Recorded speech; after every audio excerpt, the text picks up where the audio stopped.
Mr. Chairman, I'd like to recognize my friend Raymond from the Republic of Congo. Thank you for coming.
call this hearing of the Subcommittee on Euro-Asian Affairs to order.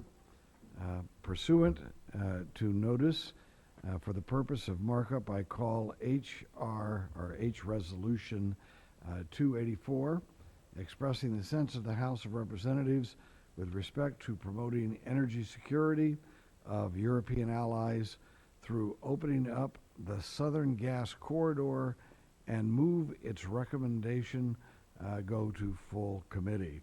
Without objection, the bipartisan amendment in the nature of a substitute provided to all members earlier this week will be the base text and is considered as read and open for an amendment at any point. I now recognize myself to speak on this measure.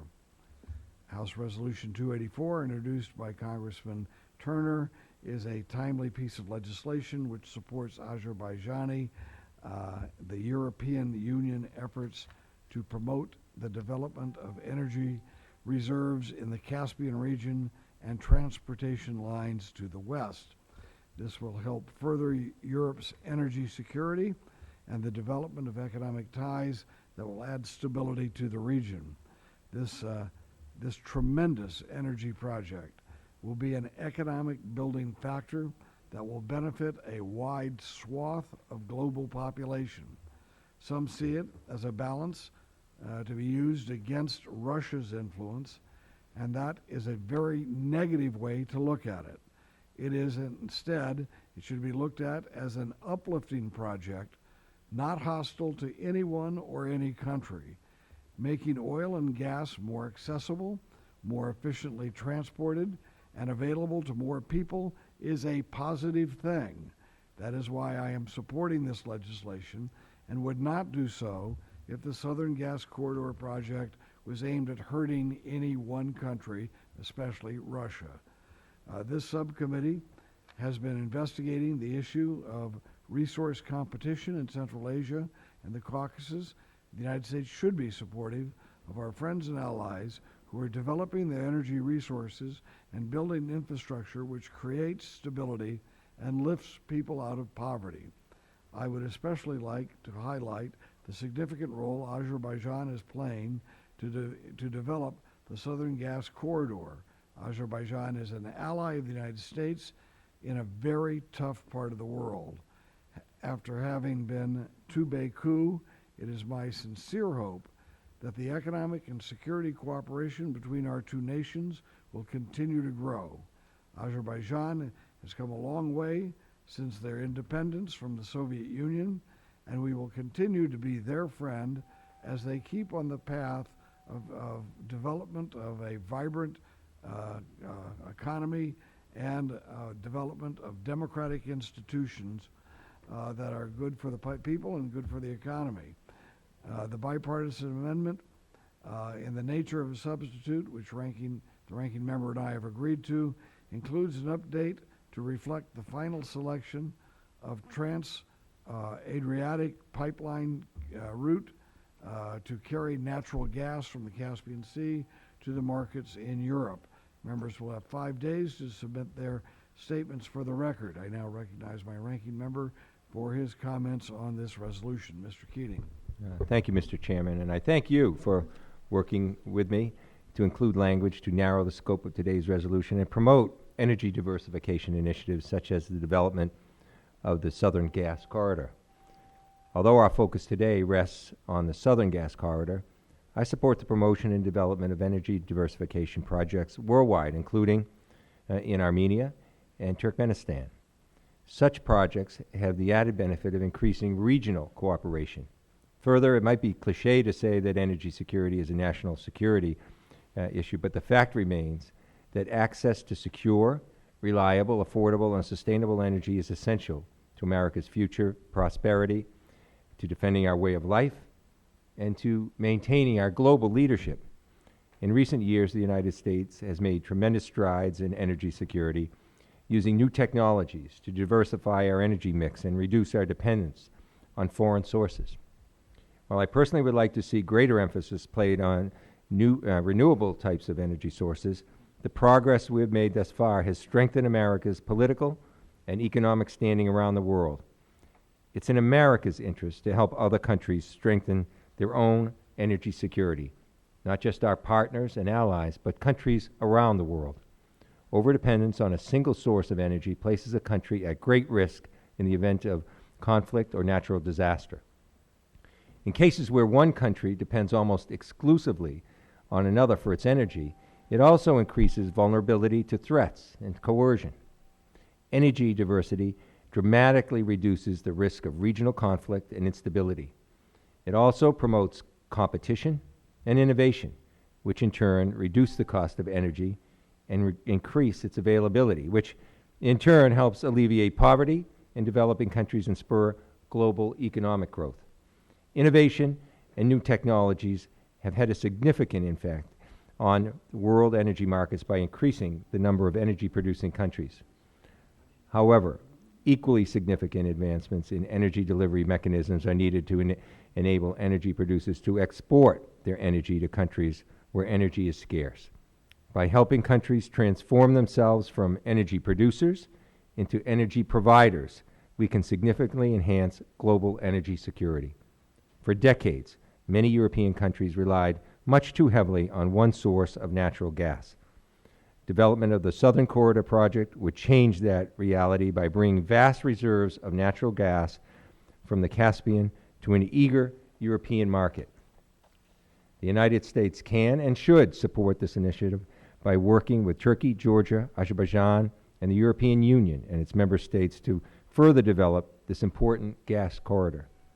Mr. Chairman, American support for the Southern Corridor project is not a zero-sum game intended to privilege one energy producer over another, nor should it be viewed as part of a global chess match. It is in the U.S. interest that our European partners and allies have access to a diversity of secure, reliable sources of energy. By helping to strengthen Europe's energy security, we strengthen the transatlantic partnership. Thank you, Mr. Chairman. Thank you, Mr. Keating. I now recognize Judge Poe. Thank you, Mr. Chairman. I'd like to offer my support for Res 284. The bill recognizes the importance of European energy security. Supporting the Southern Gas Corridor is one way to do that. The Southern Gas Corridor reduces the EU's dependence on Russia by allowing access to resources from the Caspian and Central Asian regions. Supporting a non-Russian and non-Iranian pipeline to move natural gas from the Caspian region and Central Asia to Europe should be a priority. EU member states rely on natural gas. Natural gas comprised nearly 25% of the EU's primary energy consumption in 2011. That number expected to grow about 30% by 2030. Far too long, European customers have been held hostage by the Russians. Mr. Chairman, I was in the Ukraine when the Russians cut off the gas in the winter, and they cut it off for political reasons. And I can tell you, it was cold in the Ukraine without that energy, and all because of political reasons. So competition would promote security for individual nations, but also for the region. Southern Gas Corridor would allow Europe to be less reliant on Russia. Just like the Caspian region, the U.S. has huge natural gas reserves. In April, I had a hearing in expanding exports of U.S. natural gas. U.S. companies want to export LNG to our friends and allies abroad. Unfortunately, the Department of Energy has been more of a hindrance than a help. Currently, in order to export natural gas, a person or a company has to get both a FERC and a DOE permit. FERC is approving the permits at a reasonable rate. DOE is not. These companies are at a standstill, so I'm working on legislation to change that. Under my bill, if a company has both a FERC permit and a contract to export LNG, then DOE will have 60 days to either approve or deny them a permit. If DOE does not reach a decision in those 60 days, the company will get the permit to export. Just like our friends in Europe, we don't have time to wait around on government. In that same spirit, I'd urge my colleagues to support Res 284. I yield back. Thank you very much, Your Honor, and I now recognize Congressman Stockman from Texas. Thanks. Mr. Chairman, I ask that you put my name also on the bill, but in direction to my colleague, Mr. Poe, on the gas.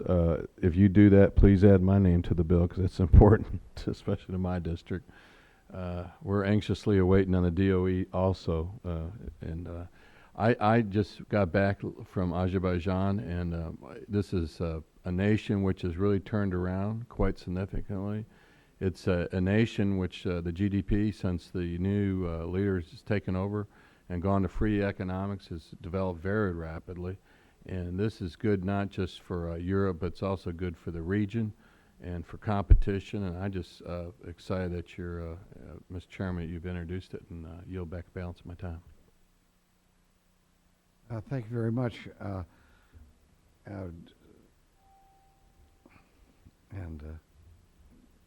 Would you have a statement that you? All right. Well, you got here just in time. Let me see here. So, no other members I see are seeking to speak on this resolution. So, are there any amendments to this resolution? All right. Hearing no amendments, the question occurs on the motion to report H-Res 284 favorably as amended. All in favor say aye. Aye. Aye. All opposed? I don't hear any. In the opinion of the chair, the ayes have it. The motion is approved. The bill is reported favorably. Okay. That's it. And is there no other requests? That's it. I want to thank the members and the staff for all their assistance.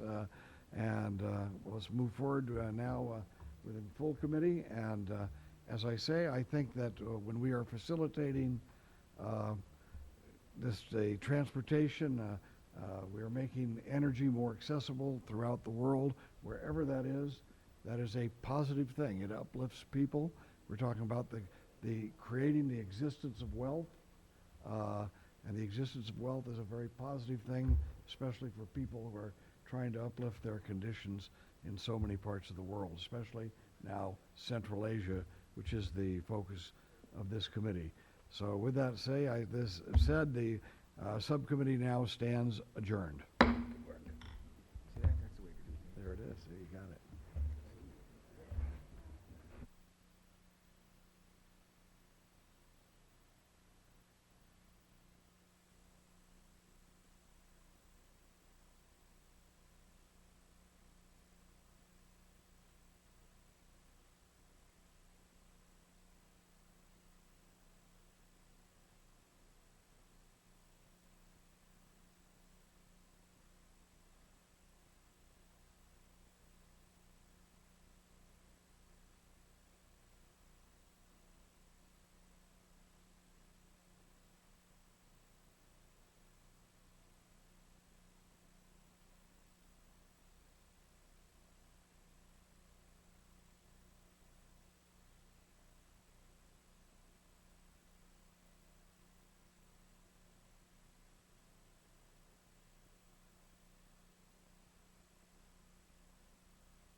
He does have a small zone. He's got a compact swing.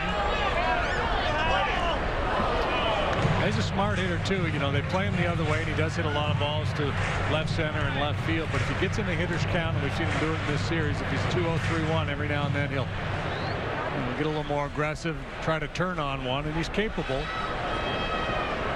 Hit 7 home runs, hits a bunch of doubles.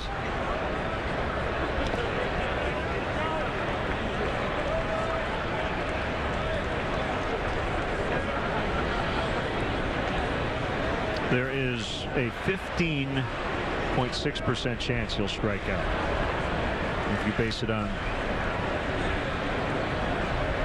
this season. I'm not saying he won't, but he probably won't. 3-2.